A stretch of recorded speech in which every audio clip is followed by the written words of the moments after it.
Howdy, small fries. It's no news to furries that AI is bad and sucks, and will only damage a community that's built entirely on art. But tech bros continue to complain about being too poor for art while investing too much in dying crypto and NFT marketplaces. I think it's pretty clear that AI art isn't going anywhere.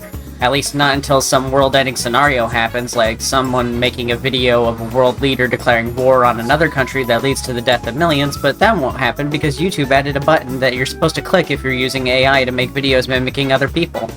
Surely someone won't click that they're not using it, and we won't be bathed in hellfire. But spiraling aside, let's talk about some ways artists can get ahead of the AI curve. Currently, AI isn't capable of doing or using certain programs, which means you have an advantage in some aspects. For now, at least. So let's get started with 7 ideas for artists to get ahead of AI. P.S. Keep in mind this information may change with time as AI is constantly improving and it is coming for us all. Become a furry. Yep. This is probably your best defense against AI art. Furries and certain other communities like VTubers have a high respect for human artists and their human abilities to make human-made, non-human, but human-like animal art. The furry community was built on the backs of artists. There are furries who make AI art, but they are very rare and are usually pretty heavily scrutinized. It's definitely possible to make furry art in AI, but there are some things like original species that it struggles with.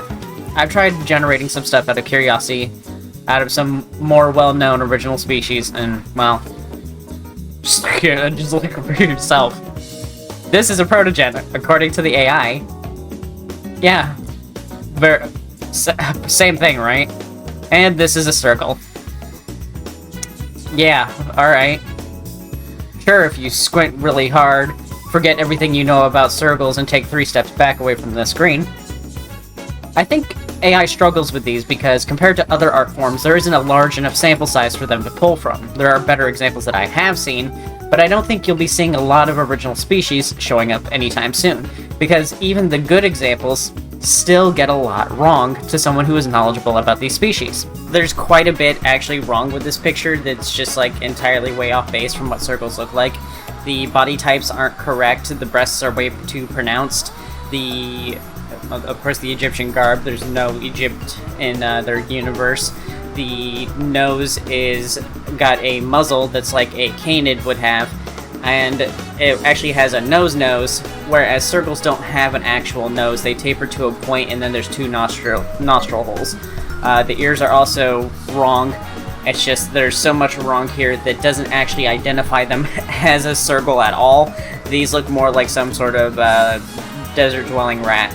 Not to mention all the other crap that's wrong with it, like the wrong hands, the hands fusing into the environment around it, and the arms not lining up correctly where they cross in the back. But yeah, this looks more like some kind of desert rodent than it does like some kind of circle. So another great example as to why you should just join an original species community, where AI art is usually banned, and where you can, you know, draw better than what the AI is producing. Protogen AI art is the closest I've seen to getting these traits correct. These only get that close because of how popular they are. I could actually make a video dedicated to what these pictures get wrong about these species, but honestly, I don't want to look at that much AI art. If you look up something like Dutch angel dragons, you won't find anything that fits. I actually struggled to find AI art in this search at all, even when specifying AI art. So consider not only joining a community like VTubers and Furries that care a lot about human-made art, but consider joining an original species community because, you know, AI art can't really figure it out yet. It hasn't really cracked the code on that one. Learn Blender. Yeah, I know, it's difficult, the buttons are weird, the shortcuts don't make sense and don't match any other program that you've ever used, and just learning new art programs in general is hard, and Blender specifically is exceptionally hard. But currently, AI can make 3D models, but it's way less common than the 2D stuff. But I think a human modeler can make better and more interesting stuff than AI can in this space, currently. Also, the demand for 3D models is pretty high right now, especially in communities like VTubers, Furries, and VRChat. There are tons of models out there, and they're very cheap too, but they sell to a large amount of people. Furries will often buy multiple models just by themselves. I personally have bought at least 10 different models, and VTubers are the biggest buyers of custom models. I mean, look at me. What you're looking at, all custom, baby. You won't find my big-ass forehead or fat tail on Gumroad. Start with low poly models. People love them because they're retro and have a unique appearance. Once you're feeling more confident, move up to full 3D with like rounded edges and stuff. And if you want to get nuts, start sculpting. If you have an art tablet, there are 3D model programs that do, work with art tablets, and, there's some skill that translates over to that.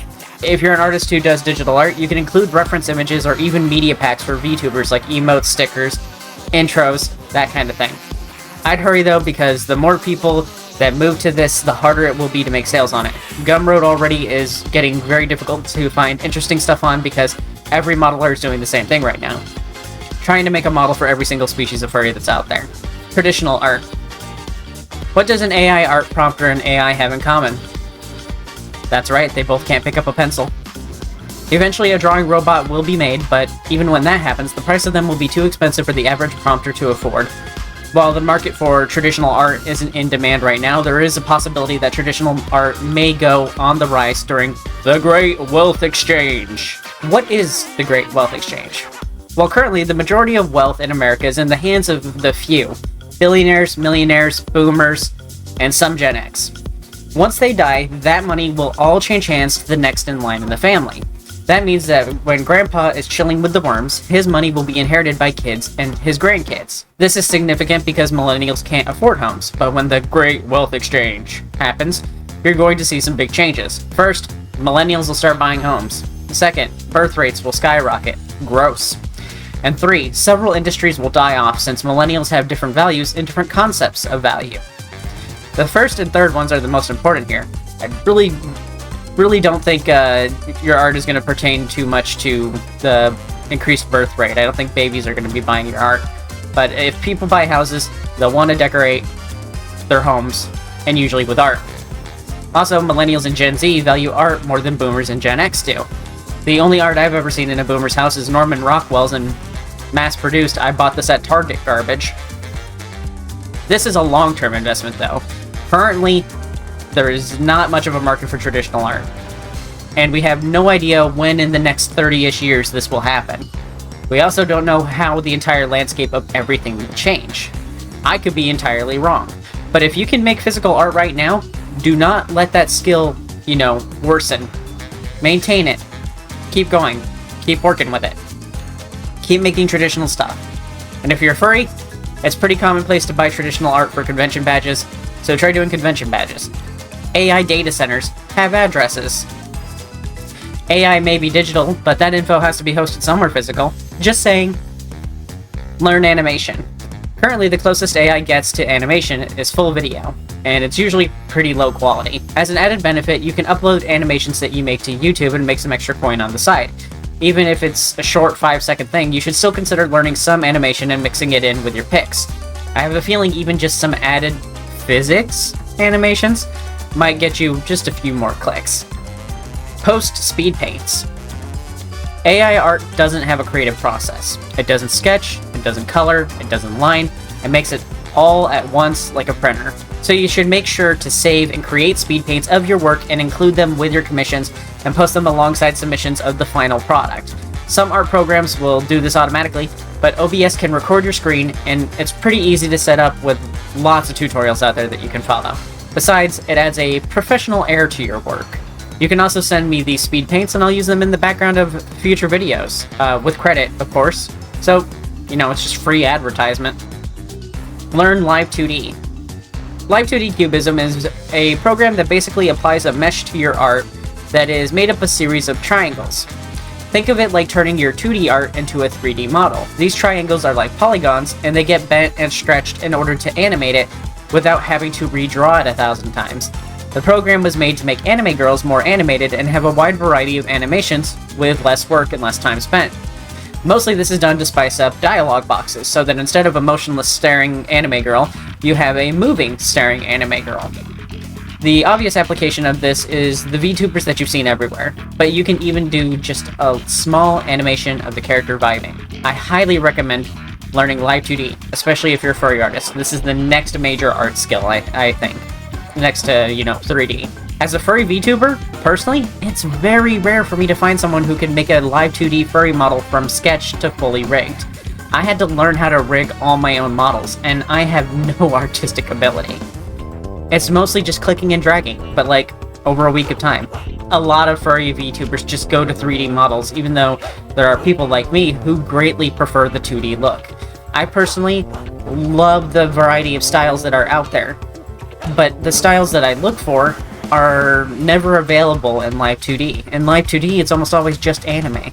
Anime style. So if you've got a unique art style and you're not learning Live 2D, like for example, Porty Soda. Porty Soda is an amazing artist with a great, unique style, and they do Live 2D. And Slurpy Doo. Slurpy Doo is another one with a great art style that does Live 2D. If you're not doing Live 2D, you should learn how to do a bit of Live 2D, or at least learn how to prepare files in order to be used for Live 2D. You know, it's just money on the table that you're missing. So what I do, personally, is I hire artists and get them to draw the model, and then I rig it myself. But not everyone is like me and is going to spend months studying rigging just to rig it for themselves. If you're an artist who makes digital art, you should learn Live 2D Cubism, and you should occasionally post a lightly rigged animation of some of the art you make. Then practice making models. VTubing is a very oversaturated place right now, meaning there are a lot of people buying VTuber models. There's no shortage of tutorials out there to help you, but I personally learned from Kira Amori's tutorials. But for now, that's it.